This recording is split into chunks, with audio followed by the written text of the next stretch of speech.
Hi there, everyone. As I said previously, I haven't made a video in 5 days, and I know some of you were worried about me.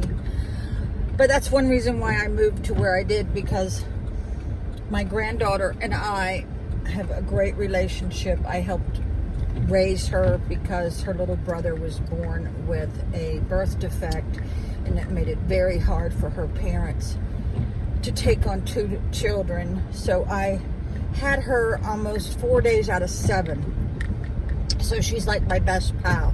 I still have not taken, and I've not taken my car to get my tire pressure checked. Maybe my granddaughter can help me.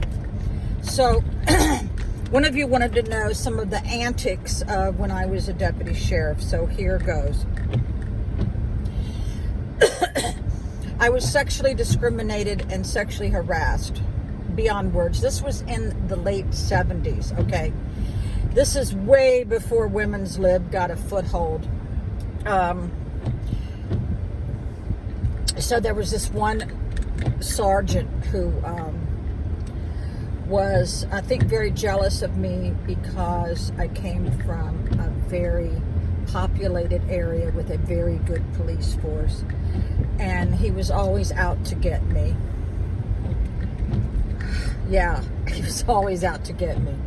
And he was always running an hour late. The fact that the sheriff allowed this let me know the sheriff was kind of not doing his job, because I was covering for him. It's got to be a very bad habit. So I finally said, you know what? I'm going to treat him like he treats me. So I came in an hour late because he owed it to me anyway.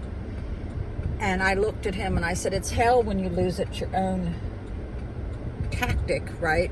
Well, he didn't like my attitude. Well, so then he started harassing me in jail. But I think the sheriff knew what a clown he was when he locked himself out of the control room. Now, this is the 911 control room, where it's supposed to be manned regardless all the time. Well, for some reason, nobody was in there, and he locked himself out. Oh, that's right. He locked himself out. He was supposed to be in there. So the only way he could get in was to go in through the sheriff's office, take out the overhead ceiling panels, and crawl through the ceiling. That in itself should have been enough to terminate him. No, it wasn't. Another time, one of the deputies was taking his pants down or something, and his firearm shot off. He shot off in the bathroom, went through a couple floors, the bullet. Oh my God. He wasn't terminated. The sheriff himself rolled a couple of his own cruisers. Come to find out, I think he had a little bit of a drinking problem. You think? So, I got a lot of these stories. A lot of them. Yeah, those are just a couple stories. Oh, here's a good one. They always get the trustees to clean the police department.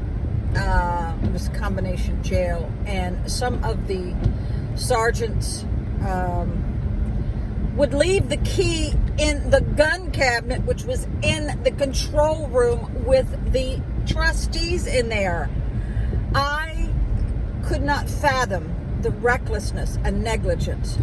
Also, here's another one. One of the deputies had narcolepsy. Okay, I'm not making this up. I wish I was. He had narcolepsy. He would be sitting in a chair. He was asleep with prisoners, just willy-nilly all around the sheriff's department, not being corralled or whatever, or monitored. He had narcolepsy, and they hired him.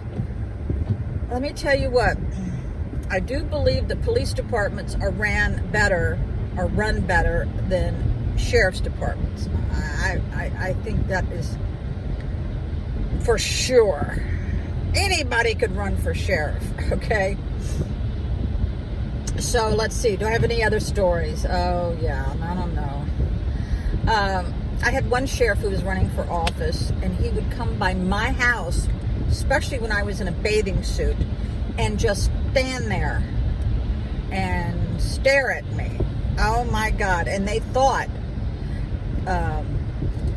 this is the same sheriff that wrecked a couple cruisers. They thought that we had a thing going. I said, no, I was happily married back then. Yeah. But some of the deputies and policemen thought that just because a female is in that department, that they're hot to trot, that they want to fool around. And that is the furthest thing from the truth. That was their mentality. That is what their thinking was.